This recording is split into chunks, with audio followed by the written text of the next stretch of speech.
welcome to livealittlehigher.com. This week we again read a double portion of the Torah. We read two parashas. We read Parashah Matot and Parashah Mas'ei. And also these are the two last parashas of the book of Bamidbar, which is the fourth book of Moses. We're already almost entering into the last book of the Torah. Each day we're closer to the holidays again, expecting to enter a new year in the Jewish calendar, and from now we begin our preparation for what's to come. So Rabbi Israel Bar Shem Tov taught that nothing is incidental in the world of Hashem. Everything is perfectly orchestrated. There's no coincidence. Nothing is random. Everything is perfect. And the Lubavitcher Rebbe adds, nothing is incidental in God's blueprint for creation, which is the Torah. And Rabbi Shneur Salman of Yadi, as he puts it, each week we live with the times. That he was saying that the Torah portion is like the Jewish horoscope. In the portion is contained the energy of that week and the lessons that have to be derived for that week. So that two portions are read on the same week means that they are both relevant for our times. So we see here also that from Rabbi Yeshayahu Horowitz, the Shaloch, we learn that the weekly Torah reading bears an integral relationship with the other time landmarks with which it intersects. So in fact, Parashah Matot and Parashah Mas'ei are always read during the 3 weeks between the 17th of Tammuz and the 9th of Av, which are three weeks that are sad weeks for the Jewish people. We're remembering the destruction of the two temples, and we are in a sense, these 3 weeks we are in a state of mourning. So what is the lesson of Parashah Matot, and what is the essence of Parashah Mas'ei, and what is the connection between them and us, and what is the significance of the fact that they are read at this time of the year?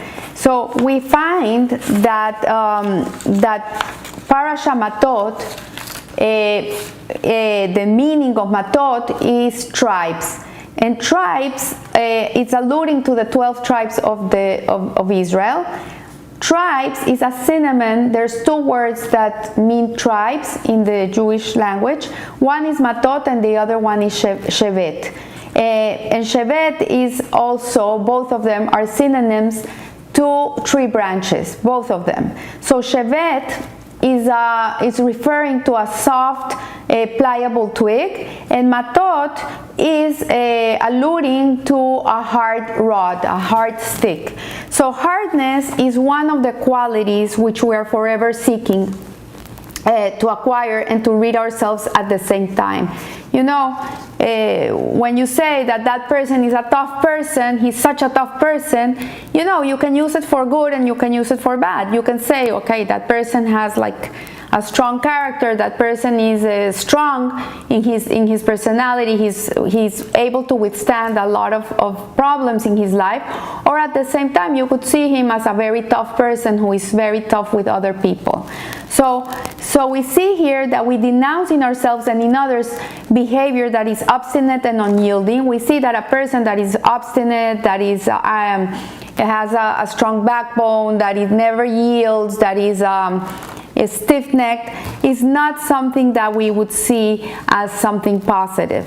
Indeed, our journey through life requires both firmness and flexibility. We know that there's times in our lives where we have to just bend and let things go. We need to let it be, for the sake of shalom, for the sake of having a good relationship with somebody.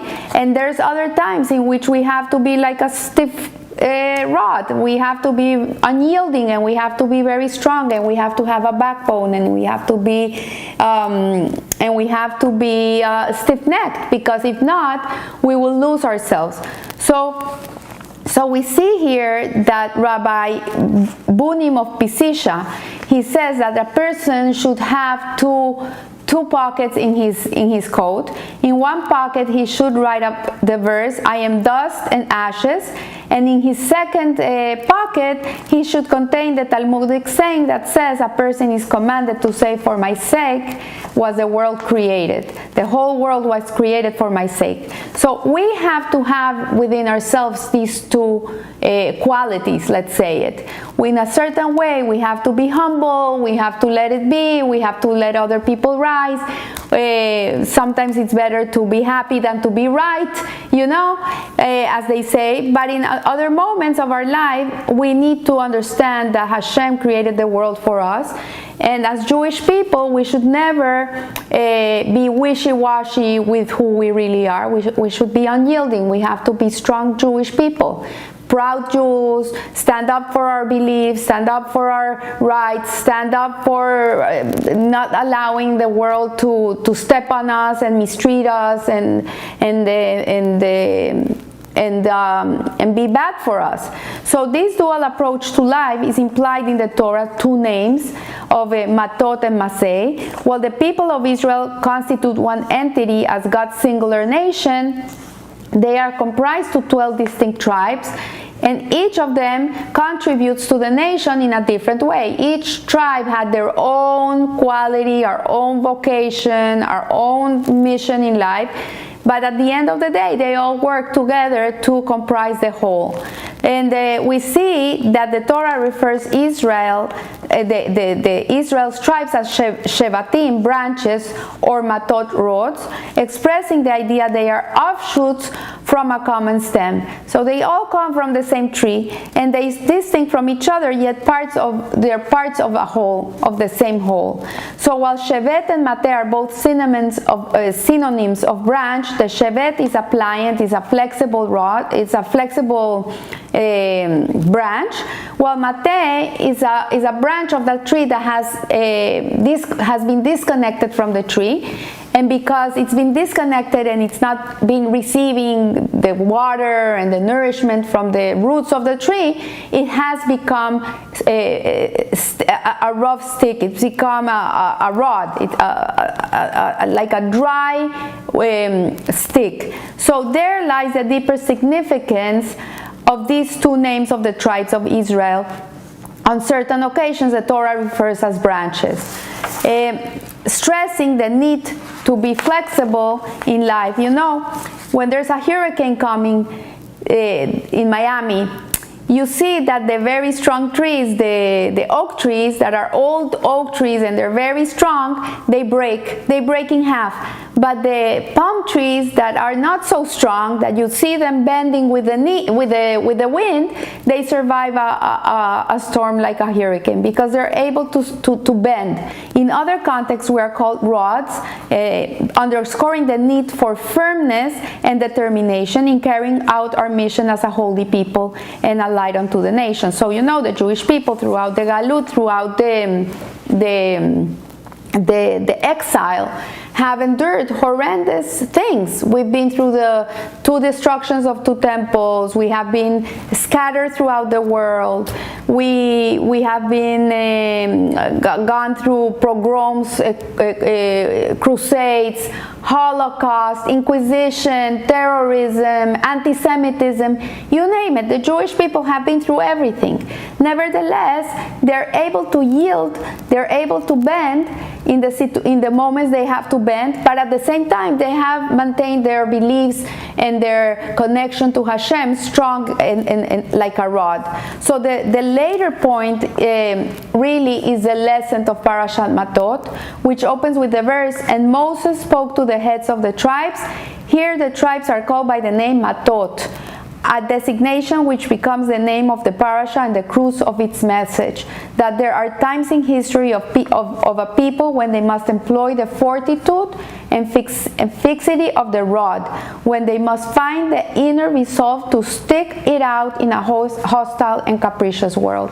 Sadly, at this moment in history, the Jewish people are again experiencing a lot of anti-Semitism and a lot of brutality and a lot of horrible things. We're going through the same things that happened in Europe before the Holocaust, before World War II. Nevertheless, thank God today we have a nation called Israel, and we have people that have done organizations, and we don't keep ourselves quiet. We're very vocal about it, and we're not like these people that are allowing other people to bully them and mistreat them. We're not allowing that anymore. So hardness is an acquired rather than an intrinsic state. Like harshness, when a person becomes hard, it's not something that comes with a person. This is something that is acquired through life. When people have to go through hardships in life, they become hardened. It's like an egg. The more you boil it, the harder it gets. So while the potential for hardness is always there, it always exists, this is something that we have within us, it is actualized when a substance is subjected to galvanizing conditions and influences. So for the last 2,000 and more years of our exile, the Jewish people have become hardened people. We have to be like that, because if not, we wouldn't be able to survive what the world does to us. So this can be seen in the Shevet Mate model. As a branch, the Shevet is supple and yielding, bending to the wind and to every pressing hand. But when it is disconnected from the tree to face the elements as a lone rootless rod, it stiffens into a mate. So in other words, a mate, a rod, a stiff branch, is a shevet. It is a twig, a yielding twig that has been hardened by the experience of galut, deprived of tenderizing moisture from its nurturing roots, and the latent hardness of the wood asserts itself, transforming the pliant branch into a rigid staff.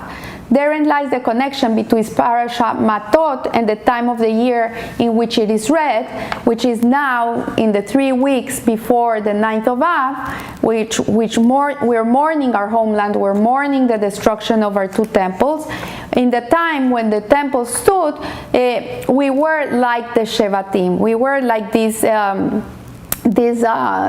twigs that were full of life and were yielding and bending, because in the times of the temple, the Jewish people had the presence of God with them. They saw the Shehinah in their midst, and so they were not hardened. They hadn't experienced such tough times. We hadn't lived through this. So we see here that even though the Torah commands us to mourn the events of the 3 weeks, it insists that our mourning be a constructive endeavor. Hashem doesn't only want us to sit down and cry and not listen to not listen to music for 3 weeks, and not do weddings, and not buy new clothes, and not party and do these things. What He wants us to do during these 3 weeks is that we focus, that we take these 3 weeks as an opportunity to focus on how we have to do, what we have to do to end this exile. What other things a Jew must do in this time to be able to bring the Geula, to bring the redemption. So even as we agonize over the rootlessness of galut, because galut is like we have been disconnected from our tree. The Jew is a wandering Jew now. We are disconnected from the tree. We must take advantage of the manner in which our disconnection from our natural environment strengthens us and galvanizes us. Even as we weep over the destruction of God's home and the absence of His revealed presence in our lives, we must tap to the tremendous potential that exists in the galut, in the exile, which is to strengthen our faith and our trust in God. This is what we do right now. You know, once I asked Rebbetzin Brusenwanken from Chabad Aventura, she was giving a class on the 3 weeks. And I said to her, I don't understand why Hashem hasn't brought Mashiach. What is He waiting for? Like, nothing has changed. For the last 2,000 something years, we're all the same people, same issues, same everything. Why hasn't He brought Mashiach? And she said to me, Margie, you don't understand. To see a Jew today wearing a kippah in his head, seeing Jewish women lighting Shabbat candles, seeing a Jew eating kosher food, seeing a Jew praying, seeing Jewish children going to Jewish schools, and the women going to the mikvah, 2,000 something years after the destruction of the 2 temples, is a miracle. It's a miracle. How can it be that we're still here? It doesn't make any sense that there's still Jewish people in this world that still are connected to their essence. They're still connected to Torah and mitzvot, because we don't have the revelation of Hashem. We cannot feel Him, we cannot see Him, but nevertheless, the trust and the faith in God has not died. It's still alive, and that is miraculous. So she said to me, this is why Mashiach hasn't come, because for Hashem there's so much pleasure in seeing this, that there's still Jewish people that are mourning the destruction of the three temples that they didn't even have the experience to experience, and they're still sitting for 3 weeks and mourning them, and fasting on the 17th of Tammuz and the 9th of Av, and sitting in the ground and crying. Like, if you think about it, it really doesn't make any sense. We look at other nations like the ancient Greeks, the ancient Egyptians, the ancient Romans. They're nowhere to be seen. They don't exist anymore. They're in the Metropolitan Museum of Modern Art behind the windows. That's where they are. But the Jew is still alive. It's still here. And it doesn't make any sense. So the answer to that is matot, is that we have a backbone. We are stiff-necked people. We're unyielding. We still keep to ourselves. We still keep to who we are.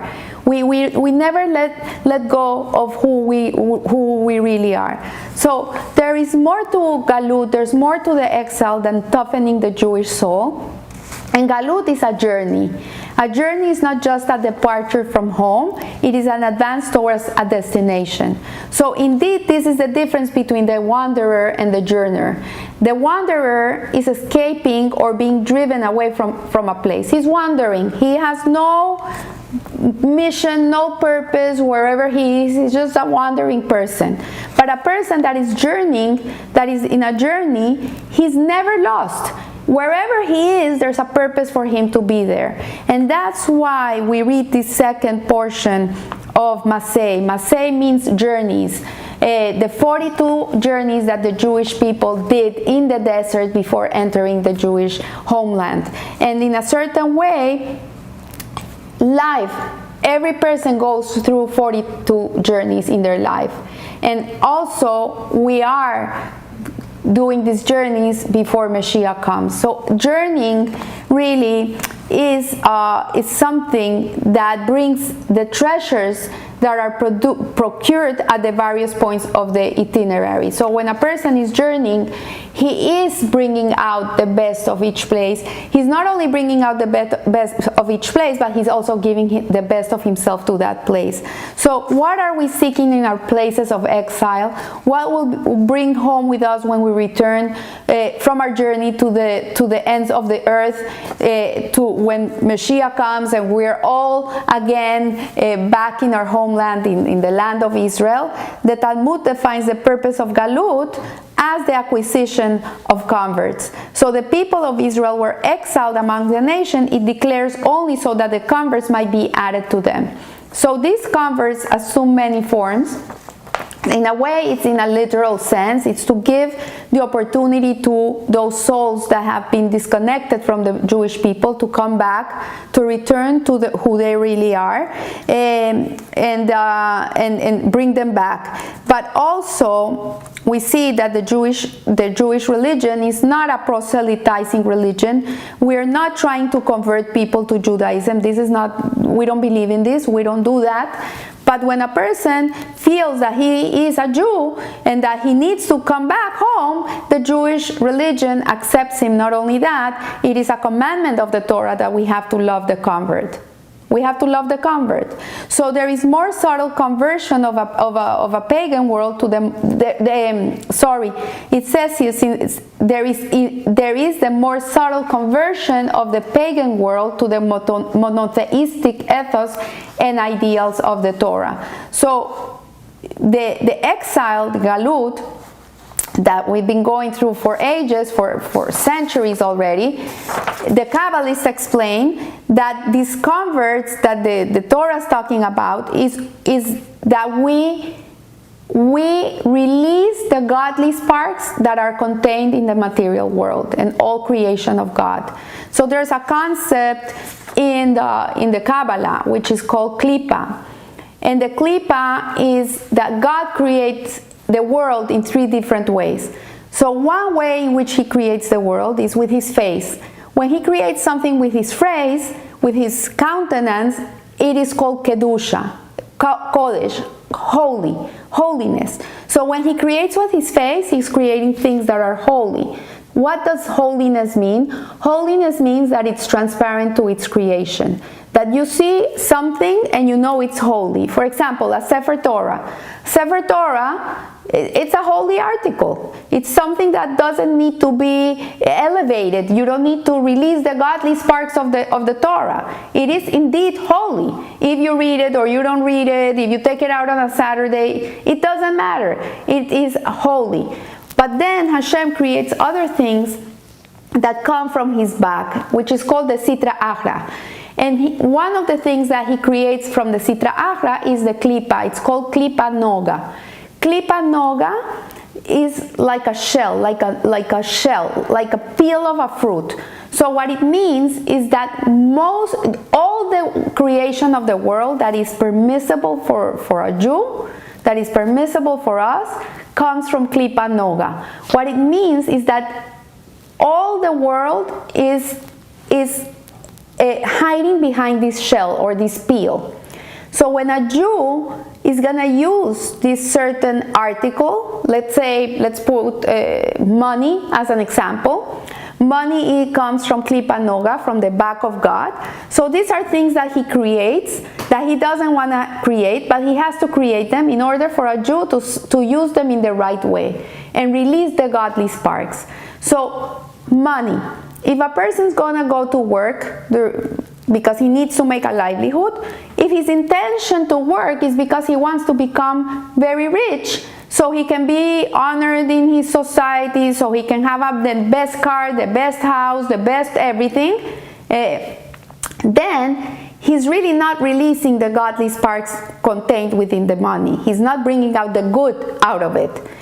But if a person, his intention when he goes to work is to make a good livelihood, to be able to provide for his family, to be able to give his children good education, to be able to give tzedakah, to give charity, to be able to help institutions, and be a good person in society, build a good society, then the godly sparks of this money are released and they're going up. So that's what it means that the converts, the Jewish person, his mission in life is to convert things, is to change their status from bad to good. And most of all klipa noga has contained within itself sparks of godliness, sparks of goodness. But if we don't use them in the right way, we don't convert them to good. They become evil. They take the other side. So the Talmud is saying that is the purpose of our galut. The purpose of our exile is to convert all these things that are in the world that are hiding behind a shell or a peel, and for a Jew to come and elevate them in the way that he uses them, with the right intention, with a godly intention. So in that way we redeem the sparks of holiness which lie buried in the most far-flung places and circumstances. I once heard a rabbi in a talk, he said that once Mashiach comes, we're going to be yearning for these times. Because it's at these moments of galut, of exile, even if they're so dark and so hard, the opportunity of a Jew to bring light to the world and to do goodness here and bring the good out of everything, once Mashiach comes, we're not going to have that anymore. There's not going to be any, people are not going to need to be rich anymore. There's not going to be sick people to visit anymore. There's not going to be poor people to feed anymore. Everything's going to be perfect. So this is a time of opportunity. So this concept of Galut is expressed by the second parasha of our pair, the section of Mas'ei, Journeys, which chronicles these travels of the Jewish people in the desert before entering the homeland. These are the journeys of the children of Israel who went out from the land of Egypt, and they journeyed from Ramses and they camped on Sukkot. They journeyed from Sukkot and camped in Eitam, and Mas'ei goes on to list the 42 journeys comprised in the travels of the Jews before they entered the Holy Land. So the commentaries explain that these journeys are the forerunners and prototypes for the historical saga of Israel as we advance through the desert of the nations, and as the prophet Ezekiel says, the entry into the land in the age of Mashiach. So God willing, this is the whole purpose of our exile. And so that the fact that the Torah considers Galut to Mas'ei, to journeys, means that the purpose of Galut is to be found also and primarily in the places to which it brings us, so that each of its travels is a journey and each of its encampments is a destination. So wherever you are right now stuck, wherever you are, that you think, oh my gosh, I got stuck here, I know friends that haven't been able to go back to their homes because they're stuck in other countries. You're not stuck anywhere. You are where you're meant to be. This is where you need to be right now. This is where the godly sparks contained need to be released from you. This is your purpose at this moment. So both Matot and Mas'ei are parachutes that are read during these 3 weeks. And Matot instructs us how to pursue the Galut, how to do it. Sometimes we have to yield, sometimes we have to bend, sometimes we have to let go, and sometimes we have to be stiff-necked and have a backbone and stand strong. This is the way to do it. And in another way is to understand that we are here to transform our environment. A Jew is a lamplighter, and we're here to transform the world and make it a holier place for Hashem, to make a dwelling place for God in this world. So when we read these two parashas together, Matot and Mas'ei, they're united in one single Torah reading. Then the directive of the week, the message for this week, what we have to take within us, is to integrate them both into a single approach to Galut. Living with the times in such a week means discovering how your interaction with a hostile environment is not a challenge to your values and convictions, but the strengthening and the affirmation. It means discovering how your toughness and intractability in your faith is not a hindrance to achievement and creativity, but actually it is an aid. It is a tool that you have that makes you have the opportunity to transform the corner of the world that was given to you at this moment, that little space that you're in, and transform it to a place where Hashem can dwell. So I wish you a blessed week, and remember, live a little higher. Thank you.